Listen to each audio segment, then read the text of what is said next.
Hello everyone, this is Shannon from That's So Po, and today I'm joined by my husband, Sush. Hello. We are going to be talking about our rankings for the Astounding Award, which is an award for Best New Author in SFF that is part of the awards that we are voting for in the Hugos. This is not technically a Hugo Award, but Hugo voters get to vote in it. And there were some really good authors on the list this year. So we wanted to talk about our rankings. We're going to go in my rankings, although it's a pretty similar order. So she'll mention when his ranking is different from mine. Although the first few are all unranked for me because I either chose not to pick them up or I DNF'd them. First up, we have Jenn Lyons, and she is the author of The Ruin of Kings, which was included in the Hugo packet. And it is the first of a series that has been labeled grimdark. Now, I'm not exactly a huge fan of grimdark, but I'm not exactly averse to it either. And usually for me, what is important is how the author deals with themes and things like that in a grimdark world. So this story, actually, the way it is written, it basically has some experimentation with narrative structure. The story starts off essentially as a report written by one person to another person, talking about the events as they occurred from two other point of view characters. And so it's also full of footnotes where the narrator is correcting certain assumptions by some other point of view characters. And so there is definitely some interplay and things like that with that. Now, that meant that the audiobook version is, for me, a little jarring. Footnotes can be done well. In this case, I feel like it wasn't. But the, the actual text, I was following both, is actually quite fine. So there is some amount of experimentation that's happening over there, and I like to see that. But the grimdark world has a certain amount of casual atmospheric evil associated with it, which I think is kind of par for the course.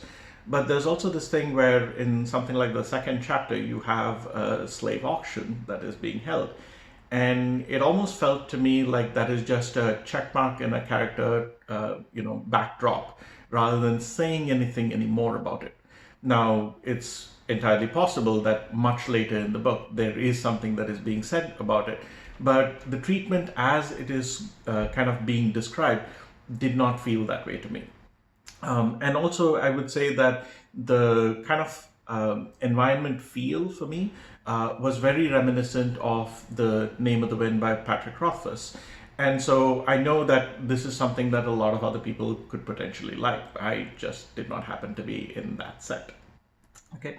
I read about 3 chapters before DNFing because I was kind of trying to follow the try a chapter tag kind of approach towards this. Because I went in knowing that it was not necessarily to my taste.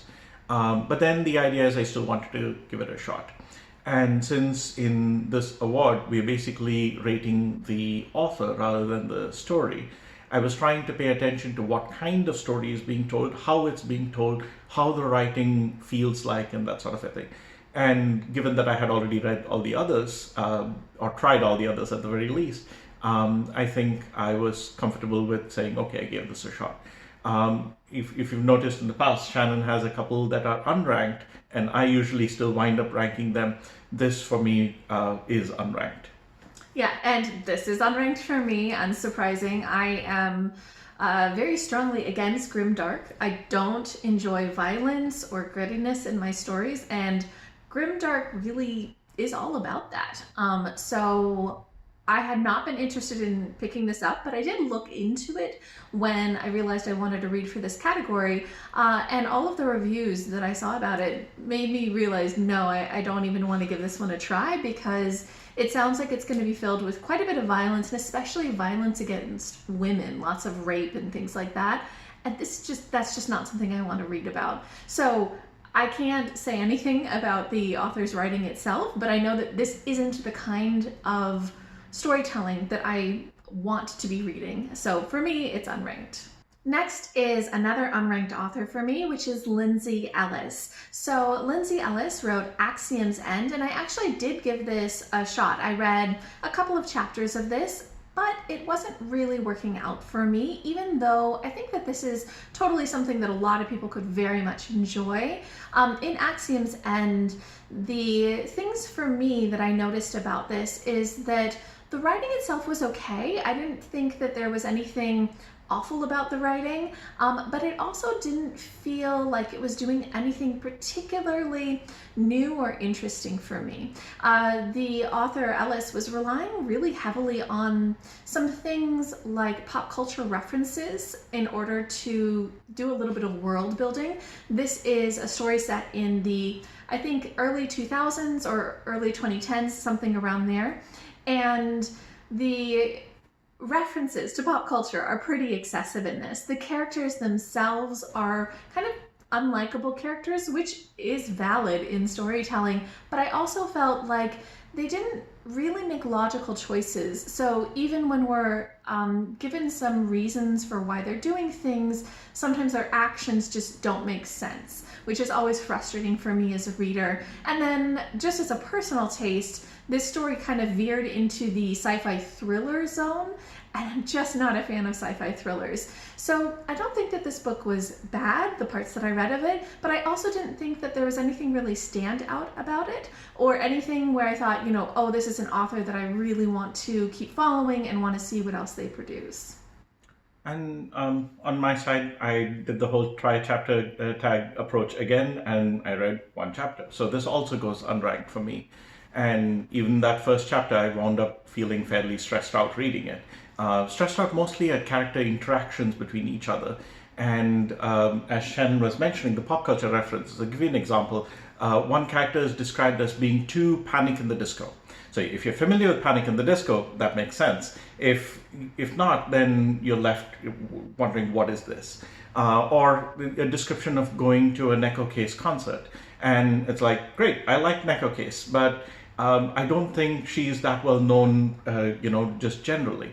So I think there's a lot of these kinds of things which I think are not, for me, aspects of great storytelling, or at least it did not work for me. And so, again, this is unranked.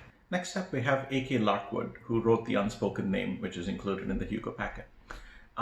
So this is actually a story that I read earlier this year and really enjoyed the reading of it. I didn't think it was a great book, but I really enjoyed reading it.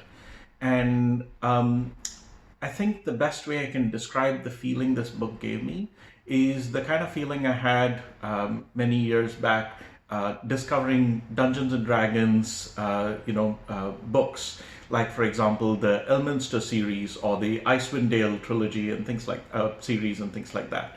So it feels very much like old school D&D missions being collated into a story.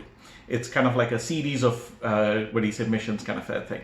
So the characters then are a little bit caricaturish when you zoom out, but in the actual stories, they're very fun, and you can kind of feel like this is a group of friends doing things and reacting to each other, kind of feel almost. The reason I say that is it doesn't really feel as a narrative structure like a cohesive full book, and instead it feels like a series of episodes. And some of the episodes seem to be undoing what was done in the previous episode. But then if you take it in an episodic manner, it's still a fun adventure. So while I enjoyed reading the book, and I think it was a good, check out and relax kind of a book for me, I can't say that, again, I feel like ranking this as, much higher than this for Best New Author. And so for me, this goes in at number 4. And for me, this is unranked. I did try reading The Unspoken Name. I actually had been kind of hoping that I would like it, but it didn't really work out for me. So like Sush said, there was a bit of disjointedness to the way that the story played out, and maybe a lack of character depth or character insight, maybe is a better way to put it. But in addition to that, for me, there were really some violent scenes. There was a really graphic torture scene, which I just very much was not a fan of. and ongoing violence, which plenty of people are fine with. I'm not fine with. And then when I tried to think about this as how is this author, I thought that this author actually did some really cool things when it came to world building. I really liked the world building, and I think that that is a very important thing in SFF. I loved the way that Larkwood created this idea of many different worlds that are connected through portals that the characters are, they go through. Traveling through portals is a normal thing, and the magic system here is based on worship of gods, and these gods are very unknowable. They're very powerful, but also very unknowable, and it's really interesting world building, but I just didn't feel like the characters had the kind of exploration or depth or growth that I wanted to see. I also didn't feel like the plot, the narrative arc was, I got about halfway through, so I didn't finish it, but the parts that I was reading didn't feel like it necessarily flowed as smoothly as I would like. I didn't like the violence, which is a personal thing. And then there was one other thing that I struggled with, which was that at times I felt like the writing itself was rather clunky. I was brought out of the story numerous times by the wording. This author is very, very good, I think, at the sentence level, but then sometimes I would just notice when a bunch of sentences, one after another, were all overly descriptive, where it would be just one analogy and simile and metaphor after another, all in a row. And it was just a little overwhelming. It's almost like, a sweet overload when you try a dessert and it's caramel on top of sugar work, on top of toffee, on top of something, and you're like, each of these individual elements is good, but it needed something to spread it out a little, I felt. So I felt like this wasn't, there was a lot of good in this author's work, but I didn't feel like, for me, it was something where I thought this is one of the best new authors, so it's going unranked for me. Then at number 3, which is ranked for me, is Emily Tesh, who wrote Silver in the Wood and Drowned Country.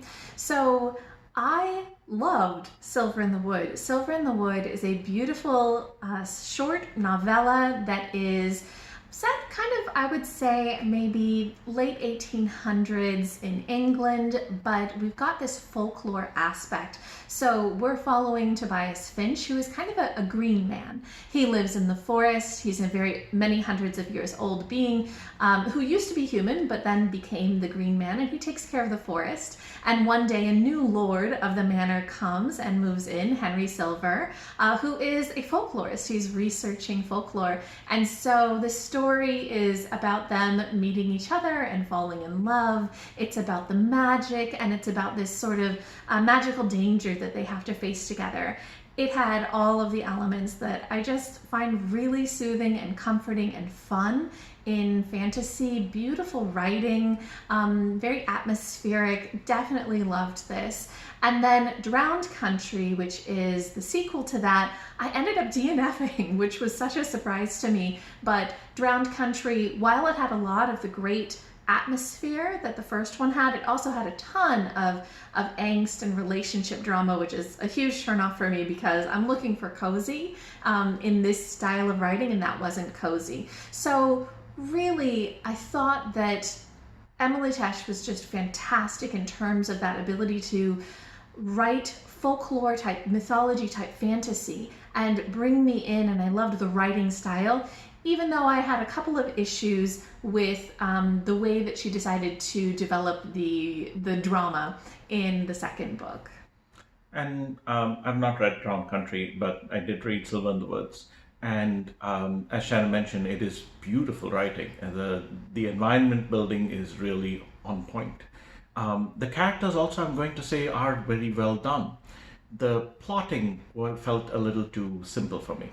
But that's perfectly fine in a novelette, is it? Novella. You don't need that much, and in terms of having a taste of the environment and kind of really calling back to folklore and kind of losing yourself and immersing, it was really well done. And so I think it was a very enjoyable read for me, and I also put it at number 3. Next up, we have Micaiah Johnson, who wrote The Space Between Worlds.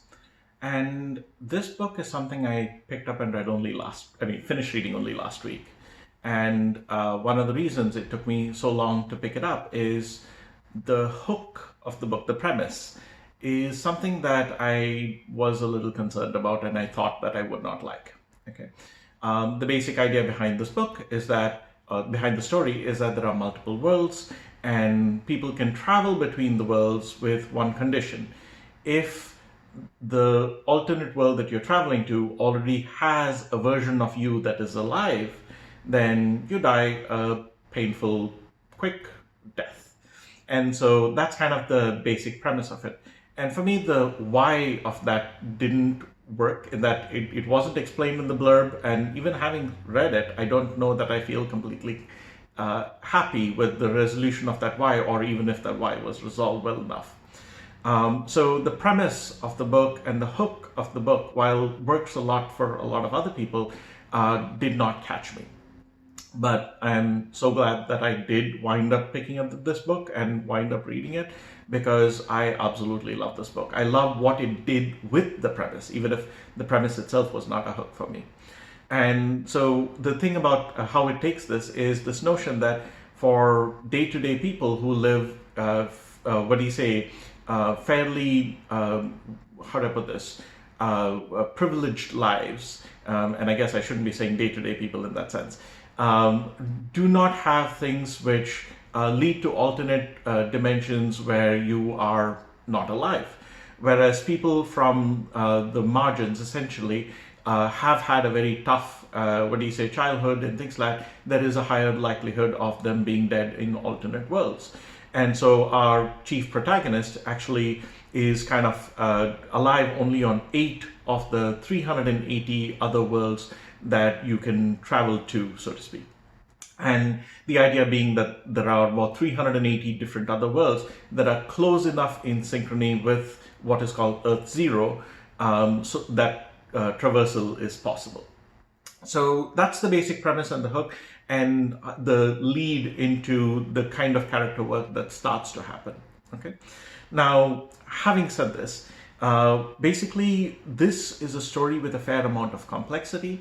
How even with different worlds with, slightly different circumstances, what that leads to in terms of what happens to each individual character is actually done with a lot of complexity and a lot of nuance, which I really loved. I feel like, there's this whole notion of mustache twirling evil.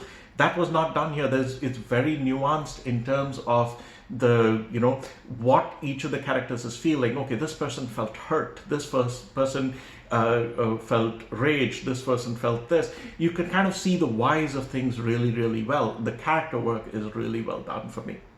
And it's not like someone is, absolutely brilliant and basically saves the day due to some deus ex machina. No, people make mistakes and people assume things that don't work out, and all these kinds of things happen all the time. So I thought that was done, and hubris is also very well explored. So I was absolutely taken with all the character work that happened here.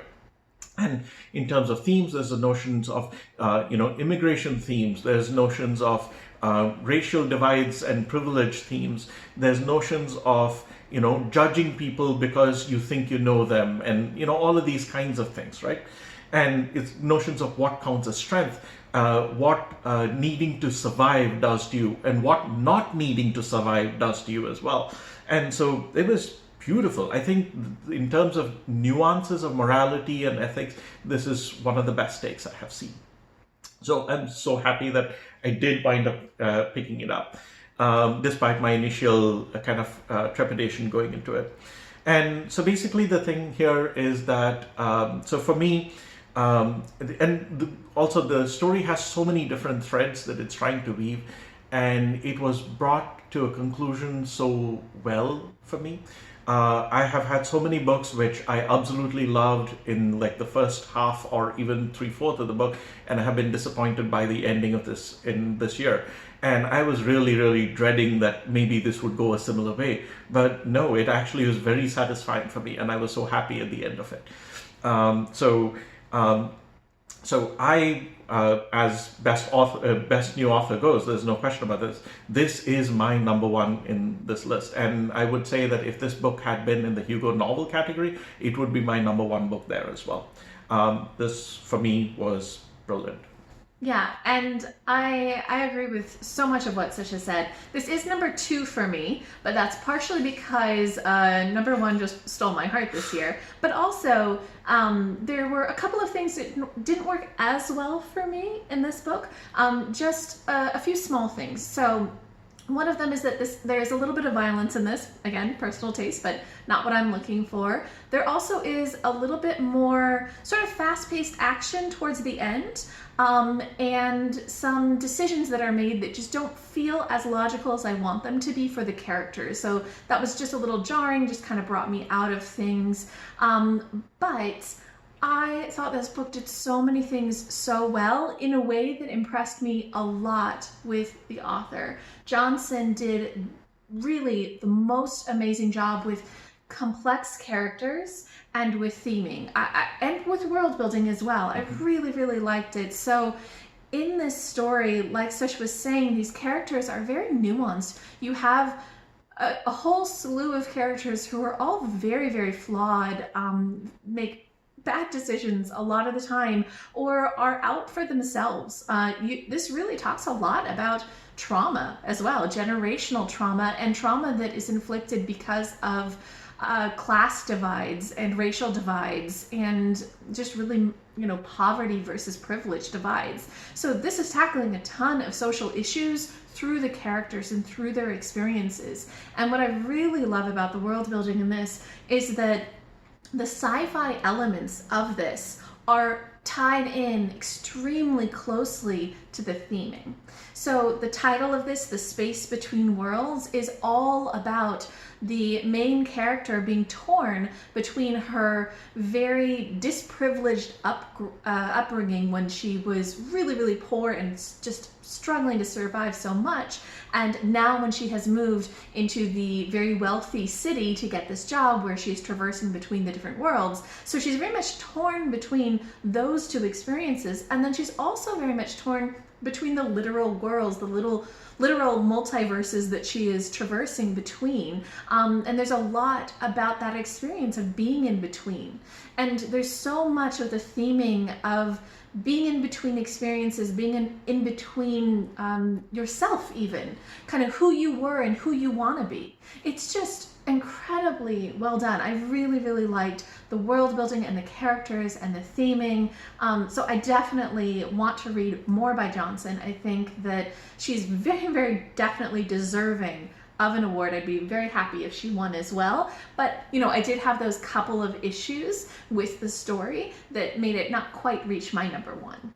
And then at number 1 for me is Simon Jimenez, who wrote The Vanished Birds, which is probably one of my absolute favorite books this year. I do have a standalone review for this book, by the way, so I will link that below if you're interested. But I fell in love with Jimenez's writing. It is incredibly beautiful, almost poetic. This book was just stunning for me to read. It is a sci-fi story, but it's very literary, I think, in the way that it approaches it. There's a lot of abstractness to things. There's a lot of focus on the beauty of the language and the interior character development over things like plot, etc. But I thought that it just did everything that I was looking for. So the basic premise of this book, The Vanished Birds, is that we follow a captain who is kind of, a jaded person. She's out for herself, and she runs these cargo shipping lines. And one day she and her ship come across a boy, a very mysterious boy, and they take him under their wing. But there is something very strange about him, and some other people are after him. And so it's all about the way that this boy and the captain form bonds, but also about a lot of things in this world that are against just kind of them existing. So this book is filled with a ton of social commentary. It's talking a ton about worker exploitation and about capitalism and about the way that greed and that search for more technology and for further pushing out and exploitation of workers is just so harmful. So there's all of this really great social commentary in here, but there's also so much that's on the individual level. A lot of this book is about the growth of the captain and the boy and the growth of their relationship, as well as some of the other characters, the way that they have perhaps struggled to connect with people in the past, the emotional growth that it demands of them to reach out and be vulnerable to somebody else. So there's just a ton of emotions in this and so much about those connections. And just like with Micaiah Johnson, the theming in this is excellent and also tied in very deeply to the speculative elements. So in this story, the captain is constantly on her ship, traveling between sort of pockets of space, and that causes a lot of issues of time dilation. So there's a lot of theming around connections and memories and how that is affected when you're separated from people by time and when you can't be close to them by distance. There's also cryogenic sleep in here, which is another thing that is talking about this time and distance. And so it's relating all of these emotional and relationship things to these science elements that it's just so beautifully done. And again, the writing is just stunning. It is poetic, it is beautiful. And this book just thoroughly engaged me and reached my heart, and I loved it so much. So this one is my top new author. And kind of, I'd mentioned with Micaiah Johnson that if this were in the Hugo list, it would top my list over there. And till last week, I would say that I'd say the same about this book. And now it would be number 2 after Space Between Worlds for me. But this is such a strong book and such a wonderful piece of work. I'm so excited to see 2 new authors here that I'm sure I'm going to absolutely love. This is such a beautiful, slow kind of like, character treatment, and it's like and the theming is kind of very gradually, slowly done, where you feel the full weight of all the things that is happening in the world around you. And you kind of have this notion of just immersing yourself. It is not preachy. It basically is like, okay, this is happening and this is happening. And how does that work out? And maybe we'll see, kind of a thing. And so the treatment of it is, again, really nuanced. It is beautifully done. Themes like in other books that we've come across, like with Relentless Moon and things like that, it's like, okay, we're leaving Earth and Earth is going to be bad, but what happens to the people that are left behind? This book takes on things like that as well. It talks about, like, you have a technological utopia, but who is it a utopia for, and what is happening behind the scenes? It really kind of just draws your eyes over there. And there's also in this a notion of episodicness, which I think still weaves through the story really well, unlike with the previous Unspoken Name thing. Where, for example, one of the things that you're looking at this isolated moon where there is one person who is kind of left behind and is doing various things in that moon. And you can see that person's history and why they are on that, what is their personal struggle that they're feeling, and really immerse yourself in their story, and then you move on. But all of that still weaves so well together in the broader whole. In terms of theming, in terms of just this slow burn, developed work, this is a masterpiece. Absolutely loved it. I'd be very happy to see Simon Jimenez win this either. Okay, so those are our thoughts on the Astounding Award for this year. So again, we found some absolute favorite new authors from reading in this category that we probably wouldn't have picked up otherwise, so it was such a fascinating experience to read those, and so glad that we found them.